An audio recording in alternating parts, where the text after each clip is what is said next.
वंदे मातरम viewers, welcome to my YouTube channel. आज की इस वीडियो से मैं 2023 के सेकेंड ईयर के विद्यार्थियों के लिए वीडियो की शुरुआत कर रहा हूं। यह video BA, BCom, BSc, BCA, BBA second year के विद्यार्थियों के लिए उपयोगी है। जैसा कि आपको पता है, फाउंडेशन जो कोर्स है वो सभी के लिए कंपलसरी है और फाउंडेशन यानी FC1 में हिंदी इंग्लिश 2 पेपर आते हैं। 50-50 प्रश्न होते हैं जो आपके फर्स्ट ईयर में एग्ज़ाम हुए थे। सेम उसी पैटर्न पर आपके सेकेंड ईयर के एग्ज़ाम हो रहे हैं। और विक्रम विश्वविद्यालय का ये जो पेपर है आप देख रहे हैं BA के विद्यार्थियों का है। एक बार मैं फिर से वही बात दोहराऊंगा कि पेपर चाहे BA का हो, BCom का हो, BSc का हो, आप कोई भी कोर्स कर रहे हो, सभी विद्यार्थियों के लिए सिलेबस एक जैसा है। सारी यूनिवर्सिटीज़ जितनी हैं, चाहे विक्रम विश्वविद्यालय उज्जैन की बात करो, आप रानी दुर्गावती विश्वविद्यालय जबलपुर की बात करो, देवी अहिल्या विश्वविद्यालय इंदौर की बात करें, या फिर बरकतुल्लाह विश्वविद्यालय जबलपुर, या रीवा विश्वविद्यालय छिंदवाड़ा, मध्य प्रदेश में जितने भी परंपरागत विश्वविद्यालय हैं उन सभी का जो पाठ्यक्रम है वो समान है। इसलिए आपको जो भी वीडियो मिले आप देखिएगा, क्वेश्चंस रिपीट होंगे। पिछले साल की तरह मैं आपकी हेल्प करने के लिए आ गया हूं। मैं हूं डॉक्टर धर्मेंद्र कोरी। बिना किसी देरी के मैं वीडियो शुरू करता हूं। पहला प्रश्न है, हिंदी भाषा के 50 प्रश्न हम इस वीडियो में हल करेंगे। उसके बाद इंग्लिश के प्रश्न यानी प्रश्नों को हल किया जाएगा। पहला प्रश्न है, गीता को अर्जुन के अलावा और किन किन ने सुना था?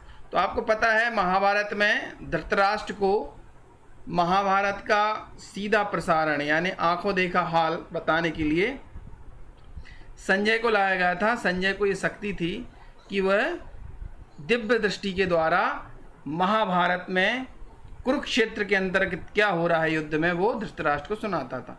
तो जब गीता का जो पाठ आता है महाभारत के अंतर्गत, जब श्री कृष्ण अर्जुन को गीता का पाठ सुनाते हैं या वाच्य करते हैं, तब धृतराष्ट्र और संजय भी सुनते हैं। अगला प्रश्न है, दूसरा प्रश्न, वीडियो लंबी ना हो जाए इसलिए जल्दी जल्दी ख़त्म करते हैं। गीता का पावन ज्ञान अर्जुन से पहले किसे प्राप्त हुआ था? तो देखिए, गीता का जो पावन ज्ञान है अर्जुन के पहले सूर्यदेव को हुआ था। सी ऑप्शन सही है। तीसरा प्रश्न है, अगर आपको थोड़ा सा छोटे लग रहे हैं तो इसको हम क्या करते हैं, थोड़ा सा लार्ज कर देते हैं। हाँ, बहुत बहुत धन्यवाद उस विद्यार्थी को जिन्होंने हम तक ये PDF पहुंचाई है। इस PDF के माध्यम से जिन विद्यार्थियों का अभी एग्ज़ाम होने वाला है वो इससे मदद ले सकते हैं। और अगर आपके पास ये वीडियो आती है और आपको लगता है कि कोई और सेकेंड ईयर का विद्यार्थी है, आपका मित्र है या आपके जान पहचान का है, तो इसे वीडियो ज़रूर शेयर कीजिएगा। हो सकता है उसे भी कुछ ना कुछ लाभ मिल जाए। तीसरा प्रश्न, श्रीमद् भगवत गीता किसके द्वारा रचित है? देखिए, भगवत गीता जो पाठ है वो महाभारत का हिस्सा है और महाभारत किसने लिखी थी? वेद व्यास ने। आपको फर्स्ट ईयर में आपने पढ़ा है। तो तीसरे का सी विकल्प सही है। Next question number 4, Shrimad Bhagavad Gita किस महान ग्रंथ का अंश है? देखिए, किसका अंश है? महाभारत का अंश है। अगला प्रश्न, 5वां प्रश्न देखते हैं, गीता जयंती कब मनाई जाती है? तो देखिए, गीता जयंती अगहन मास की शुक्ल एकादशी को मनाई जाती है। अगहन को मार्गशीर्ष भी कहा जाता है। तो अगर कभी मार्गशीर्ष माह है तो याद रखिएगा, ये ऑप्शन इसका सही है। हम चलते हैं अगले प्रश्न पर। गीता का सबसे महत्वपूर्ण अध्याय कौन सा है? तो देखिए, गीता का सबसे जो महत्वपूर्ण अध्याय गीता का है, 6वां प्रश्न है। 6वां प्रश्न का सही उत्तर है आपका 18वां। ठीक है। अगला प्रश्न है, गीता के उपदेश में श्री कृष्ण ने सबसे बड़ा योग बताया है। इस पे 1 मिनट यहाँ कन्फ्यूज़न हो सकता है, ये देख लीजिए, ये D भी हो सकता है। यहाँ पर यूनिवर्सिटी क्या इसको मानती है। 7वां प्रश्न है, गीता के उपदेश में श्री कृष्ण ने सबसे बड़ा योग किसे बताया है? निष्काम कर्म योग को। तो कहा है ना, कर्मण्येवाधिकारस्तु मा फलेषु न कदाचन, कर्म करते जाओ बिना फल की चिंता किए। यही गीता का मुख्य उपदेश है। 7 का सी विकल्प सही है। 8वां प्रश्न, श्रीमद् भगवत गीता में श्लोकों की कुल संख्या लगभग कितनी है? 700 है। सी विकल्प सही है। 8 का 9वां प्रश्न देखते हैं, श्री कृष्ण ने कितने वर्ष पूर्व गीता के उपदेश दिए थे?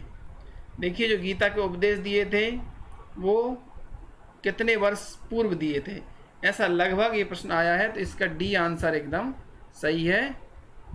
5154, 5154। नेक्स्ट 10वां प्रश्न, महाभारत का युद्ध कितने दिन चला था? तो 18 दिन तक चला था। डी विकल्प सही है 10वें का। अगला प्रश्न है 11वां, माँ शुच का अर्थ क्या है? तो माँ शुच का अर्थ है कि शोक मत करो। अगला प्रश्न है 12वां, गीता में प्रयुक्त छंद कौन सा है? तो गीता में जो प्रयुक्त छंद है वो है अनुष्टुप है। ये स्पष्ट नहीं दिख रहा होगा। अगला प्रश्न 13वां प्रश्न, श्रीमद् भगवत गीता पर भाष्य किसने लिखा? देखिए, इनके जो दिए गए विकल्प हैं उसमें लोकमान्य बाल गंगाधर तिलक ने लिखा है। 13 का सी विकल्प सही है। 14वां प्रश्न, ज्ञानेश्वरी यानी भावार्थ दीपिका गीता की टीका किसने लिखी है? तो ये लिखी है संत ज्ञानेश्वर महाराज ने। ठीक है, महाराष्ट्र के संत थे। 14 का बी विकल्प सही है। बी है, हाँ। 15वां प्रश्न, प्रस्थान त्रयी क्या है? तो प्रस्थान त्रयी जो है श्रीमद् भगवत गीता, ब्रह्म सूत्र और उपनिषदों को मिलाकर ये 3 है। भगवत गीता, ब्रह्म सूत्र, उपनिषद, इनको सम्मिलित रूप से प्रस्थान त्रयी कहा जाता है। 15 का ए विकल्प सही है। 16वां प्रश्न, जागो फिर एक बार का प्रकाशन कब हुआ था? तो जागो फिर एक बार का प्रकाशन जो है इसका सही विकल्प है 1930। ठीक है, यहाँ पर जो है इसमें प्रकाशन की दृष्टि से जो है थोड़ा सा कन्फ्यूजन है, तो दिए गए विकल्पों से जो सटीक उत्तर आ रहा है वो 16 का सी आ रहा है। ठीक है, अगला प्रश्न है जागो फिर एक बार सही प्रश्न है। 17वां प्रश्न, 1.25 लाख पर एक को चढ़ाऊंगा, निराला जी की प्रसिद्ध कविता है जागो फिर एक बार, जागो फिर एक बार। ये जो चर्चा की है ना उन्होंने, गुरु गोविंद सिंह ने घोषणा की थी। तो ये सिखों के 10वें गुरु थे, याद रखिए। इन्होंने खालसा पंथ की स्थापना की थी गुरु गोविंद सिंह ने।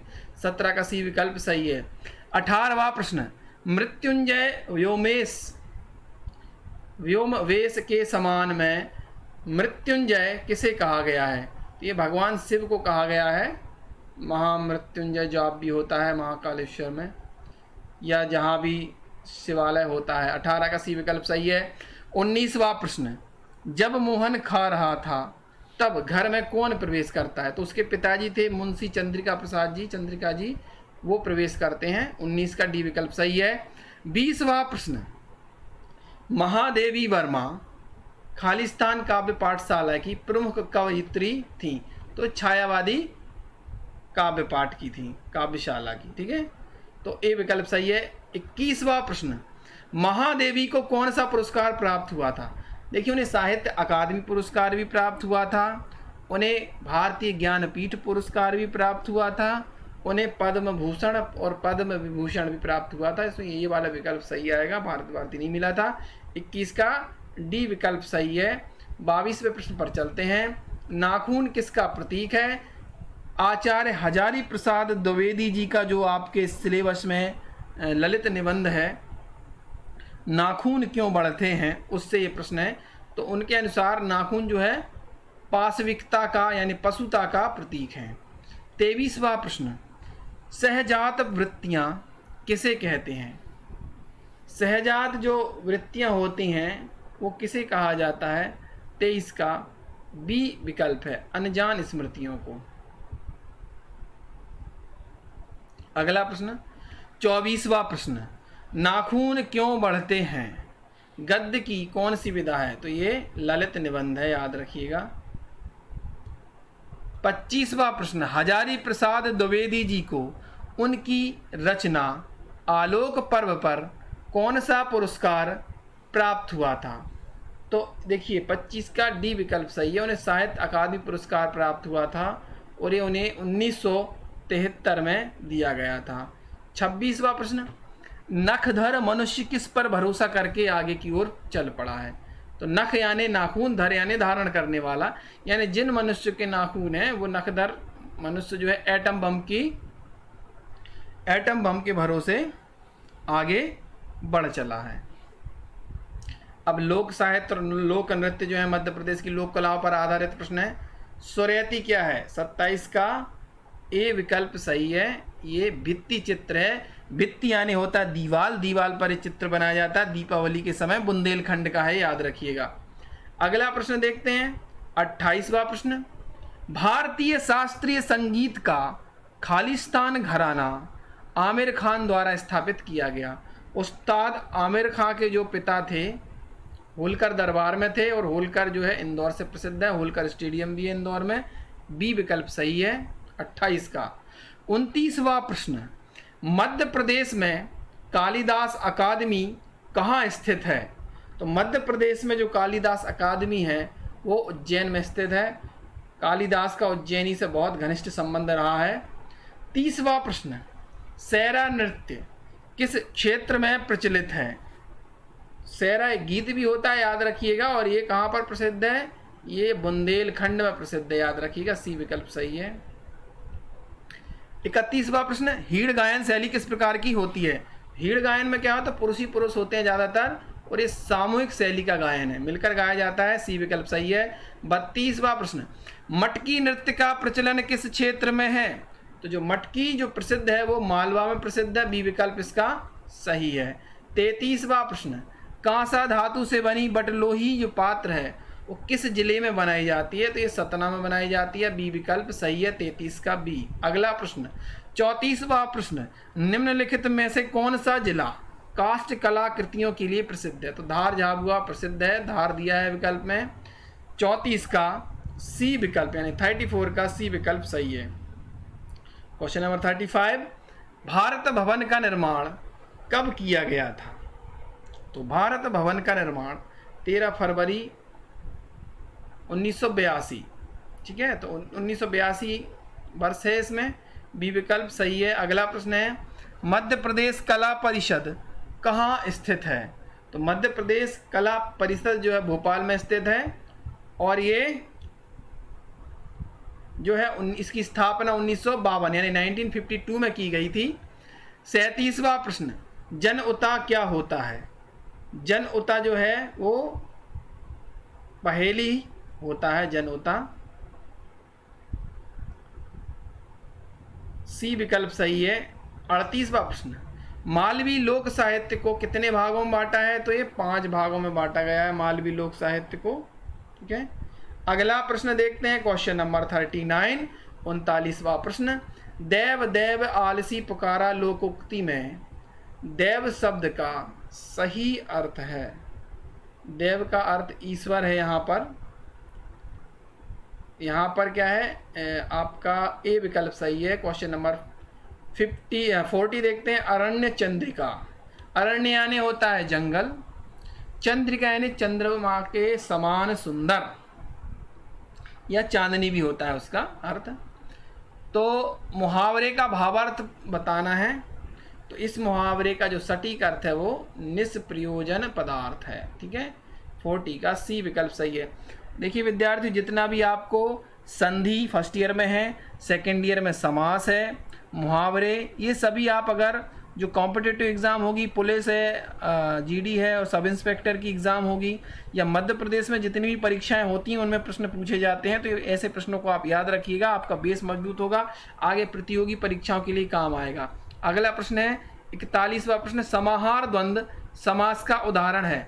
इसमें आपको बताना है, देखिए जो द्वंद्व समास भी 3 प्रकार का होता है, इतरेत्तर द्वंद्व, समाहार द्वंद्व, और एक और प्रकार होता है समाहार होता है, इतरेत्तर होता है, और एक जो अपोजिट होता है जैसे माता पिता, वो आप देखिएगा समास वाले वीडियो में मैंने बताया है, और उदाहरण भी यही दिया है कि समझ से। देखिए 2 उदाहरण दिए हैं मैंने, हालांकि 3 या 2 उदाहरणों के साथ मैंने समास समझाया है। उसमें द्वंद्व समास के अंतर्गत दाल रोटी ही ऑप्शन में है, वही पूछ लिया है। अगर आपने वीडियो देखा होगा तो ये क्वेश्चन आपने आसानी से कर दिया होगा। 41 का डी विकल्प सही है। 42वां प्रश्न, वीणा पाणी किस समास का उदाहरण है? तो वीणा पाणी जो है, वीणा यानी आप जानते हैं एक वाद्य यंत्र होता है, पाणी यानी हाथ, तो जो वीणा होती है वो माँ सरस्वती के हाथ में होती है। और इस प्रकार जो है तृतीय पद प्रधान होता है आपका, अन्य पद प्रधान होता है, वो बहुब्रीहि समास होता है। या ऐसे ऐसे दूसरे रूप में भी समझ सकते हो, चक्रपाणी, चक्रधर, वीणा पाणी, चंद्रशेखर, ये सभी, लंबोदर, ये सभी बहुब्रीहि समास में आते हैं। अन्य पद यानी कि जो हिंदू देवी देवताओं के लिए तृतीय पद अन्य पद प्रधान होते हैं, सामान्यतः 99% वो बहुव्रीहि समास का उदाहरण होते हैं। अगला प्रश्न 43 नंबर क्वेश्चन है, संप्रदान तत्पुरुष का उदाहरण क्या है? देश के लिए भक्ति। ये भी मैंने तत्पुरुष के भेद आपको बताए हैं, कारक के अनुसार तत्पुरुष के भेद होते हैं। 43 का ये। 44वां प्रश्न है, अंतिम कुछ प्रश्न है, संधि में केवल खालिस्तान शब्दों का ही प्रयोग होता है। संधि में सही बात है, तत्सम शब्दों का ही प्रयोग होता है, इसी संधि बनती है। अगला प्रश्न है, अर्थ के आधार पर शब्द कितने प्रकार के होते हैं? 5 प्रकार के होते हैं। एकार्थी शब्द, अनेकार्थी शब्द, पर्यायवाची शब्द, समानार्थी शब्द और विलोम शब्द। कहीं कहीं बुक्स में आपको 4 भी मिलेगा, कहीं कहीं 5 भी मिलेगा। अब यूनिवर्सिटी इसमें क्या उत्तर देती है वो आप देख लीजिएगा, वेबसाइट पर मिल जाएगा, जब रिजल्ट आएगा तब आंसर की भी दी जाएगी। 46वां प्रश्न, उपल, पाहन, प्रस्तर किसके पर्यायवाची हैं? तो ये सभी पत्थर के पर्यायवाची हैं, याद रखिए, है ना। तो इसका सी विकल्प जो है सही है।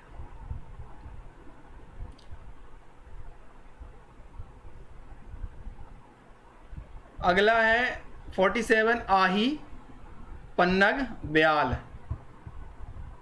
ये पर्यायवाची किसके हैं? ये सर्प के पर्यायवाची हैं। 47 का सी आंसर सही है। विकल्पों का शब्द युग्म है। अब देखिए इसमें लिखा विकल्प आपको बताना है शब्द युग्म, विकल्प है जिसमें, तो ठंडा या गर्म ये सही होना चाहिए। ये क्वेश्चन थोड़ा सा समझ में भी नहीं आ रहा है या कुछ छूटा हुआ है इसमें। विकल्पों का शब्द युग्म, युग्म का अर्थ होता है जोड़ा, शब्दों का जोड़ा है जिसमें विकल्प दिए। तो ठंडा गर्म का मतलब ठंडा या गर्म, या ए भी हो सकता है भला या बुरा, क्योंकि विकल्प की बात की है। ठंडा या गर्म, या ठंडा और गर्म, या भला या बुरा, या भला और बुरा। तो जो सटीक बैठे, जहाँ तक मैं समझ रहा हूँ, वो ए ऑप्शन उसका होना चाहिए। 49वां, गेहूं शब्द का तत्सम रूप क्या है? तो गेहूं जो है, गेहूं का तत्सम रूप है गोधूम। गोबर को क्या कहते हैं तत्सम रूप में? तो आप मुझे कमेंट बॉक्स में उत्तर दीजिएगा। 50वां प्रश्न, निम्न में से देशज शब्द कौन सा है? 50 का विकल्प जो है घेवर आना चाहिए। घेवर क्या है? राजस्थान का राजस्थान की एक मिठाई है। तो यहाँ पर 50 प्रश्न पूरे होते हैं। विक्रम विश्वविद्यालय में जो प्रश्न पूछे गए हैं उसमें जो अंतिम इकाई है उससे बहुत कम प्रश्न पूछे गए हैं। पहले जो चैप्टर है आपका गीता पर, उससे ही 12-13 प्रश्न पूछ लिए गए। हालांकि थोड़ा सा ब्लूप्रिंट के हिसाब से क्वेश्चन पेपर होना चाहिए, लेकिन फिर भी ठीक है। आपके पास भी आपके एग्ज़ाम होते जाएं तो आप मुझे सॉल्व करने के लिए वीडियो मुझे व्हाट्सअप कर सकते हैं। मेरा व्हाट्सअप नंबर डिस्क्रिप्शन में दिया हुआ है, किसी न किसी वीडियो में आप देख लीजिएगा। Thank you for watching.